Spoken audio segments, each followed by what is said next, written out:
still ride in an airplane for the first time. A poem by Anis Mojgani.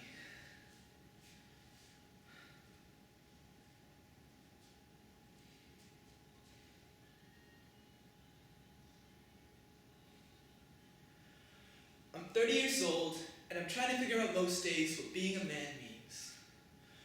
I don't drink, fight, or love, but these days I find myself wanting to do all three. And I don't really have a favorite color anymore, but I did when I was a kid. And back then, that color was blue. And back then, I wanted to be an astronaut, I wanted to be an architect, an artist, a secret agent, a ranger for the World Wildlife Fund, and a hobo. And when I was 7 years old, I used to always throw my clothes into my blue and yellow plastic vinyl Hot Wheels car-carrying suitcase and run away to beneath the dining room table. I've made out with more girls than I wish I've had, and not nearly as many as I'd like to. And I've been in love 4 or 5 times, so I doubt I want to try that much more often. And I spend most days making pictures or thinking about making pictures or masturbating or thinking about masturbating. And I dream too much and I don't write enough. And I'm trying to find God everywhere. Trying to figure out a little better this thing he made called a man.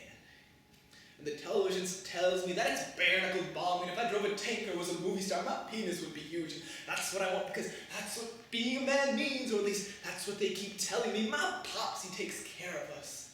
Puts the garbage out twice a week. Drives 45 minutes just to water flowers. I'm sitting on a bus when a 7-year-old boy sits down carrying a book of Robin Hood, sits down next to me and asks me my name. Anis. That's a nice name. What's yours? Quentin. Anis, do you want to read with me?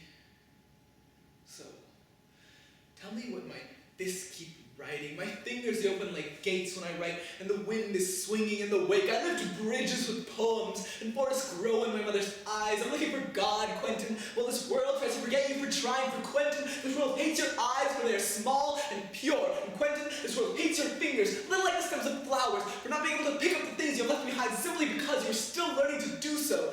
I don't drink, fight, or fuck, Quentin, but these days, it's only 2 out of those 3 that I don't do. And I've been left 610 times, Quentin, so I don't want to, but I still do. And I want to find God in the morning and in the tired hands of dusk, at the mouth of the river and down by its feet. But instead, I drive 60 through residential streets, praying to hit a child, so let me say forever an angel, say forever full of night and light and crayons, with simple outstretched limbs, trying to pick up way too much, way too fast, forgetting what it means to be a human person. In a world where egos are measured with tabloids, where automobiles double for morals, where beliefs are like naps, leave them behind when something touches you.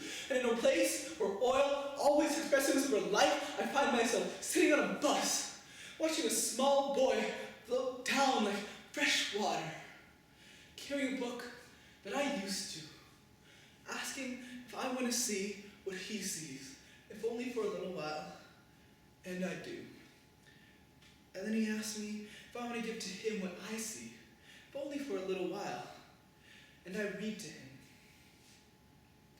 And then he says to me, he's going to show me the world, and starts reading me the sentences himself, his hands dancing back and forth across the page, just stumbling over words, skipping over lines, because his fingers are moving fast enough, they're showing his eyes. I want to tell him, slow down, Quentin. Slow down. You don't have to touch and go. You can see it all, lift your finger, whispers on one word. Slow down and hold what you see, just a little while longer. Because in a world of fast faces, I'm looking for God everywhere. Trying to figure out a little better this thing he